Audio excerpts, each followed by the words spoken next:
Hello everyone, welcome back. So, do you want to take a screenshot of this page using Selenium WebDriver, or you want to take a screenshot of particular element? So today in this video I'll explain both the way how we can take a full screenshot and how we can take a element screenshot. So let me open the IDE and I'll create a new class like take screenshot demo. And in this one I'll write some script. So I'll take the script from my previous session, so where I'm navigating to some website and entering some text. Okay, so let me create main method, and inside that I will paste that code. Okay, so you don't need to waste the time. So here we are creating Chrome driver instance, maximizing the size of the window, navigating to this application, and then we are entering some text into this text box. Okay, like RoboticQA. Okay, and finally I want to close browser or close driver.close. Okay, and let's understand like how to take a full window screenshot. Okay, so once I enter some text, I want to take a page screenshot.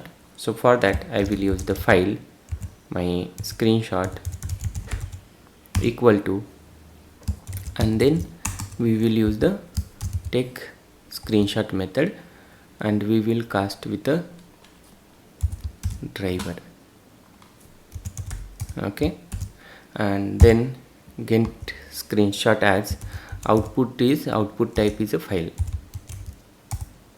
Okay, output type is a file. So we are using all these Selenium methods and the file is coming from the Java IO class.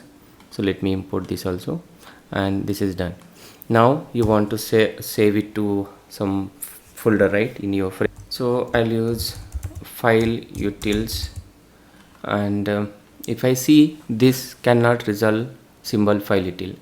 Okay, because this file utils is coming from the Apache common IO package, so we need to download that also. So if I go to mbn Apache common,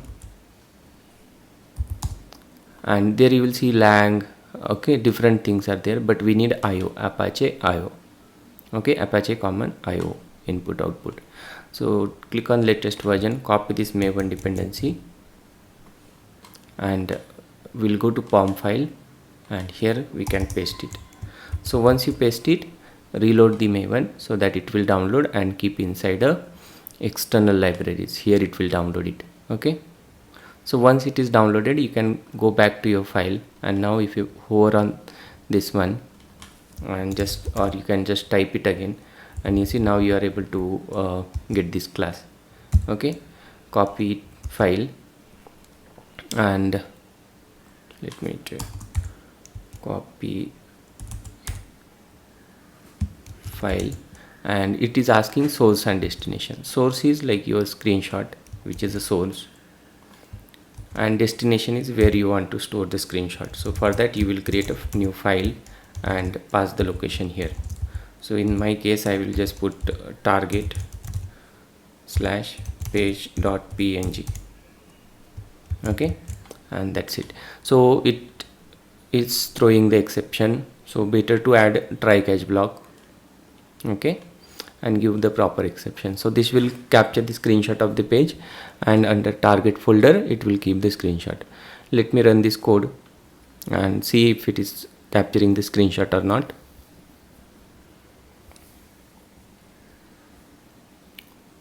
Yeah, the script is executed. If I go to target folder, I have page.png, and if you see, take the full screenshot. Okay, but let's say I want this input field, this element screenshot only. Okay, so we'll cover that also. So after this one I will just write here file, okay, element screenshot equal to, what is the elements here, the input, right? So I'll just write input1 dot get screenshot as output type dot file. Okay, and then you can follow the same process again. So I'll just copy this thing, paste it here. Okay, the source is our element now this time.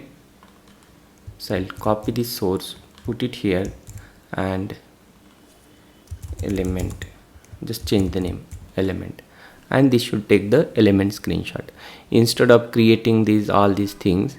So we have replaced this with the element.get screenshot as. So this will take the specific element screenshot. So let me run it, and the script is executed. Now if I go to my target, there is a element png also, and if you see, it has taken the only that input box screenshot. Okay, so that's how like you will be able to take the screenshot of the full page, and if you want to take for the specific element, you will be able to do it.